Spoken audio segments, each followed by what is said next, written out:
Are you ready for a rant? Because here it comes. Hi friends, and welcome back to my channel, and welcome back to the long-awaited review of... That's the backside.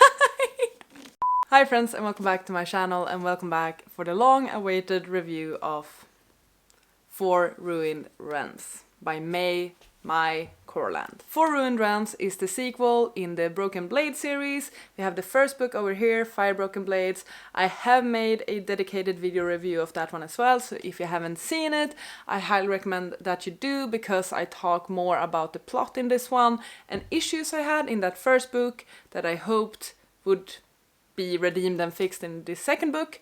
Spoiler alert, they weren't. And it's just a fun review. But I have finally finished reading the second book and I am excited to rant about it. This video will probably contain spoilers for the first book, but really not that many spoilers considering plot, I think. If you expect this book to be better than the first one, don't. Basically, my review of the first book was, it is trash, but it's entertaining. It's entertaining trash. I get why you get addicted to it. It's still fun. This one, it's trash, it's bad, it's low in quality, and it's not fun. They took the fun out of it. It's not entertaining anymore. So what's the purpose of this then? I'm so mad. Will I still read a third book? Most likely, yeah. Now I have this collection of very gorgeous editions of books I majorly dislike, so I feel like I need to get the third one just because they will look really pretty on my shelves. I have a dedicated spot for them. I actually like it. But they're so bad. How can this book be worse than the first one? I honestly didn't expect it. I read the sequel with the idea that it would be better than the first book, that the author would have grown and improved and there would be more editors involved, because that was like one of my main criticisms of the first book. Is I felt like the book wasn't edited enough and there were so many issues with quality and language and just how it was written. It's not better. It's not better. It might even be worse. And even if the writing and execution would be equally as bad as with the first book, I still expected to be entertained, and I really wasn't this time around. This series is an adult fantasy series. First book was released last year, this is the sequel, and the third and final book is coming out this summer. So in this book we are following our 5 liars as they are on a mission to steal a ring for the king of Yusan. They are sort of in this conundrum because they don't want the king to have the ring, but they are sort of forced to work for him. And it's all just a big royal mess where all of the characters are suddenly related to the king and the royalty and all of that out of nowhere. So we're following our liars as they go on various missions across the kingdoms with the aim to get this ring. Honestly, the plot isn't really much deeper than that. To give this book some grace, the final 80 pages had plot and were quite entertaining and thrilling. But the first 330 pages were not. The description of the sequel and like the synopsis and where we left off in the first book, it promises more political intrigue and higher stakes, but in my opinion it all just sort of falls flat. Yes, there's a moment in the end that is, I guess, high stake, but you need to care in order to actually be affected by that. I felt like the author was trying really hard to make this like very strategical and political, but honestly she doesn't have the means to do that. It's not well executed. It really falls flat. Something I said about the first book is that there really wasn't much world building. I feel like there were greater attempts in this one to do some sort of world building, so I have to give her that. But the way it's executed is like, it's a world I don't care about, it's a world I'm not invested in. There's nothing unique about this world, nothing unique about the dynamics between the different kingdoms or anything like that. And honestly, I don't really keep up with what's going on with all of these characters and their realms and their leaders and things like that. And I don't care. And I feel like there's just a bunch of name dropping just to make the world appear bigger and more vast. But it doesn't really serve any purpose, or it doesn't help. So overall, plot, I was bored. Except for the last 80 pages, those were better. Honestly, I feel, and this might also sound harsh, but I feel like this book will be unnecessary in the whole scheme of the trilogy. So this felt like a filler book from the get-go. Like right now, without having read the third book obviously, I feel like this series could probably have been a duology. I mean, like, sure, there are some reveals, there is one death, but like, you could have squeezed that in any of the other books. And a lot of the things that are being revealed sort of feels like an afterthought, if that makes sense. Like, the author hadn't planned for those reveals to happen, and then they just throw it into the second book, because it's like, oh, okay, this is turning into a trilogy, so we need more content. Okay, I'll throw this in. That's sort of what it feels like. Let's discuss the characters a bit more. I have a lot of thoughts about the characters, and not good thoughts. So what about the characters then? Well, we're back to our stereotypical archetype characters. We have our brute, our siren, our sexy baby, our morally grey prince, our torturer, and our nobleman. Even though I didn't like them in the first book, at least they had personalities in the first book. In the second book, they don't really. Like, I don't know what happened with these characters. They are just so bland. They were very archetype and very stereotypical in the first one. And they still are. But it's so flat. I can't describe it. It's just, what are they? Why should I care about them? I have no reason to care about them. Maybe the author stopped to try and lean that hard into the stereotypes, then just ended up giving us nothing instead. I honestly dislike these characters even more now than I did in the first book. And on top of that, half of them don't serve a purpose at all anymore. I don't know why we're still following their stories, because they feel so irrelevant. They do nothing. There are like 3 people that are active in the story in this third book, and the rest is just there.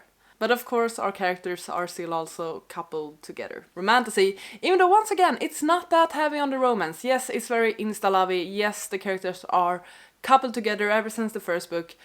But it's not that heavy on the romance, which I sort of appreciate. Or maybe it would have done it better. I don't know, really. I don't know if there should have been more romance in this, or just no romance at all. I just also need to say, for the record, I can't stand Sora, okay?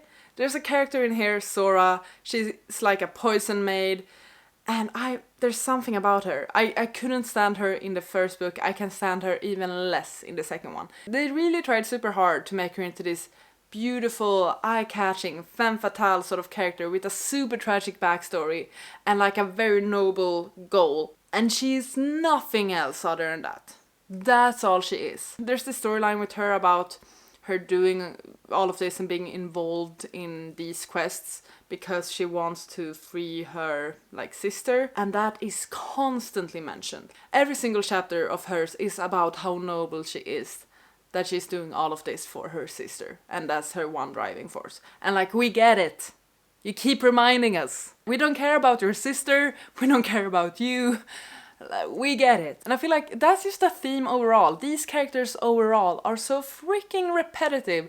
All of their motivations, all of their reasoning is constantly repeated to you. It's constantly like pushed on. And the fact that these characters are so repetitive doesn't help with the claim that they are nothing else except their stereotypes. We also have Taeyong, who really does nothing in this book other than sits in a cell and like daydreams about Sora. Like, he gets so many chapters in this, and I really don't see why. Why is he even in this book? Why do we care about him and his obsession with Sora? And then we have Erin. She is equally as annoying as she was in the first book. Yoon is somehow a shell of who he used to be, and I really don't understand that. Either I don't remember his character in the first book that well, or they just made like an entire 180 with him, because I feel like he's completely different. I sort of liked him in the first book. I really don't like him now. Mikhail is just sort of there, although he's also the mastermind, so I guess he does things. And then Royo is actually the only one I can stand. So for the sake of it, let's rank our liars, shall we? So, on number 1, we have Royo. I don't know why, but he's the only one I can stand. Yes, he's very, like, your typical brute. He swears, he fucks around. But he has somewhat of a personality. I sort of like him. I sort of get why he is in this mix. I understand his reasoning. I don't get what he sees in Erin, other than the fact that it's like a close proximity thing. Number 2 is Mikhail. As mentioned, he's the only one that actually really does anything. He plans for things. He's sort of a mastermind. I still don't really understand him. And apparently there's more to him, which I worried will ruin him in the 3rd book, because every time something is revealed about a character, the character gets more bland, which is very odd. Number 3 in this book is actually Erin, and this is heavily due to the fact that most of her scenes are together with Royo. She is super annoying, but she's not the worst liar, and that says something about the other liars. 4th place is June. I really don't understand his character in this book. I feel like it's a completely different character than the 1st book. I might be completely off here. I don't know what happened. He has very few chapters. He's constantly like annoyed and suspects people and just acts in a very odd way compared to before. Even his love interest is losing his interest in him. 5th place goes to Tiang, the man who was in a cell for the entirety of the book, who didn't do anything. And somehow he is still higher up than 6th place Sora. Just because I can't stand her. Her chapters are so repetitive and annoying. I feel like she has so much potential to be a great character, but the way she's written makes it so that she can't be. She's in the hands of someone who can't handle her character, who can't explore her, who can't build her to be more than just Sora, Poison Maid, wants to protect sister, done. And that's so sad and so annoying and so awful. And also another thing I just need to, I mentioned it a bit already, but like, why do these couples like each other? Because everything is very insta. There's no slow burn, there's no build up, there's no seeing a relationship grow and develop. There's no development still. We're not getting any character development, we're not really getting any relationship development either, so you don't really see what spurs on the feelings for the couples. What about the writing then? Surely the writing must be better than the first one. Right? Right? Wrong. Wrong.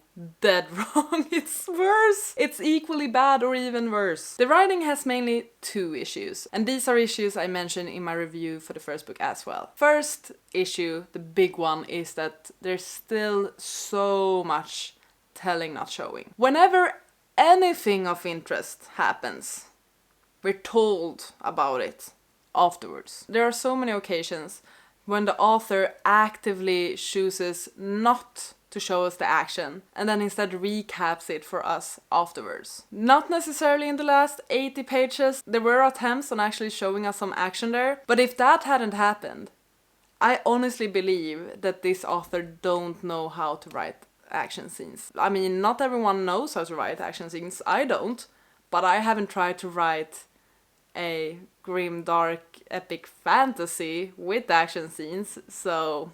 And also, every time something is revealed about a character, that is mainly done through a flashback in the character's mind, and I feel like that could have just been told differently, maybe in a conversation. It's like the author is, oh, yeah, we need to let the readers know about this tragic thing in this character's backstory. Let's just have the main character remember this. Show it to them in a memory. And also another layer to that is that just as with the first book, nothing is allowed to be a secret for longer than 2 pages. If there's even a hint of something being foreshadowed, it will be revealed in the next 100 words. Now I get the thing about like being impatient and not being able to keep secrets or things like that. I can be that myself sometimes. This is on a whole other level, and the issue with this, the problem with nothing being foreshadowed, nothing being kept a secret, is that the entire book loses its intrigue. I feel like the author is probably proud, like, oh, but I had this big reveal in the end, so that means I did keep it a secret for a whole 2 books. Yeah, but you didn't hint about it being a thing until the page right before the reveal. We had no stakes as the reader in the reveal. And also because of that, there's really no motivation for us to read, to figure things out and learn as we read. Because we already know everything. We already know it. And what we don't know, we will learn in 1 page or 2. The second issue I also mentioned in my first review, and that is that the writing and language clashes heavily with the setting. The writing is very modern and casual, but the setting is supposed to be this fantastical, epic fantasy world, and it just doesn't work. I have tabbed once again some examples that I will read for you. So keep in mind, these are actual sentences in the book. Let's start off with a favorite. He's so cool and casual. This is Sora describing Mikhail for some reason. This is also an example of why I get annoyed by both Eri and Sora, and I realize now I've been saying Erin. I don't care, it's Eri. Sora comes up behind me in the hall because of course she'd follow and check on me. Of course she cares. She's Sora. Well, sorry. The only girl I ever loved, aside from ... Never mind. They're being so dramatic, and not in a good and fun way. They literally just saved us, so yes, you should think so. Whenever a new character is introduced, especially if it's like a cool female character, her outfit is described in detail. Someone's getting their outfit described and Eri thinks, it's the best outfit I've ever seen, both feminine and warlike. I feel like I'm reciting something important. I'm not. I'm reciting bad quotes. Oh, this isn't a bad quote. This is the best quote in the book because it explained my feelings about these characters to a T. T-Young, I dare you to be more useless. I feel like I've been pretty mean about this book, so let's mention a few things that this book has going for it. It has a map, it has trigger warnings at the start, it has a map, it has a recap of the first book, I really appreciated that one actually, and it's also got a character list. And also, of course, it's still a very quick read due to the fact that we skip point of views so much and each chapter is like 2 to 5 pages long. Because of that, it is still a quick read, which is one of the main selling points of this book, I would say. And that's good, because if you dislike the characters just like I do, you don't need to stay with them for too long, because in 5 pages you will be with another character. And then you will get annoyed by them, and then you will skip to a new character, and you will be annoyed, and then you skip to a new character. So it's like a nice flow. Before I picked up this book, I was convinced that I would read the entire series. After reading this book, I'm no longer as sure, because I ended up giving this book 1 star on Goodreads. For me, it's a 1.5. It's entertaining how bad it is. So I gave it 1.5 stars. I gave the first book 2 stars. This one is a 1.5. So I was convinced that this would be like a 2 or 3 star maybe, because I really hoped things would improve with the second book. The main issue with this is that it wasn't even entertaining. As mentioned, the characters were flat. Writing was equally as bad. The plot didn't make any sense. It felt mainly like filler. There was nothing to keep me entertained with this time, which is sad, because the one thing I could count on this series for was entertainment, and this time I didn't even get that. Like, I didn't want to pick this book up. There was nothing about it that grabbed me or caught my attention or made me interested enough, so it was more of a chore to read this. Compared to the first one I actually enjoyed reading. I had a good time reading it. So yeah, I'm not as certain if I will actually read the third book. I think now, when I have some distance to this book and I can put these together on my shelf and see, like, they look really nice together, and I do have like the deluxe editions of them. Considering how much I don't like these books, I've spent a crazy amount of money on them. Scandalous, but also a bit fun and a bit iconic. So I do think now, seeing them together like this, I will just finish this trilogy. I will purchase the damned deluxe edition for the third one as well, and I will read it, and I will make another rant review most likely about it. That one is being released either this June or July, so like, they are releasing these books quickly as well. I talked a lot about the marketing in the first video. I really haven't seen that much marketing for the second book now. I don't know if it's because people actually don't like these books, they realize that they are bad. Because the first one I saw a bit of marketing for, and I saw it around on Book Talk. I really haven't seen anyone pick the second one up, like, at all. I don't think people care. Or it might be because there's been so much hype now about the third book in the Empyrean series, the Fourth Wing book, Onyx Storm. That one was also released now in like January, February, so that might be why that everyone was excited about that one and not this one. I don't know. It's gonna be 3 books released within a year for this series. And that's pretty insane actually. And that makes me think that these books haven't had enough editing done to them. Considering how quickly these books are being released, I'm doubting that we will see any sort of improvement in like writing, world building or characters, but I can hope, right? The third book is called Three Shattered Souls and is being released on the 22nd of July. Yesterday I wasn't that interested in picking it up because I was so majorly disappointed by this one, but now I think I will definitely still pick it up. I like making these rant reviews, okay? I like having a lot of opinions about things. And it's very rare that I feel so strongly about books I read. I'm really curious right now. Has anyone read the sequel or intend to read the sequel? Because as mentioned, I haven't seen anyone mention it at all. I don't think anyone I know has reviewed it on Goodreads or anything like that either. So please let me know if you have read the sequel and what your thoughts about it were. Because I might be completely off. I don't think I am. I really don't think I am, but I might be. And once again, I get why people like these books. They're fast-paced, they are entertaining, not for me this time, but I see how they can be entertaining for some people. I get why they are a thing. I get why you may enjoy them. I'm obviously purchasing them with my own hard-earned money, so I get it. So I'm sorry if I have offended anyone with this review. I'm not saying that you're in the wrong to like this. That's not it.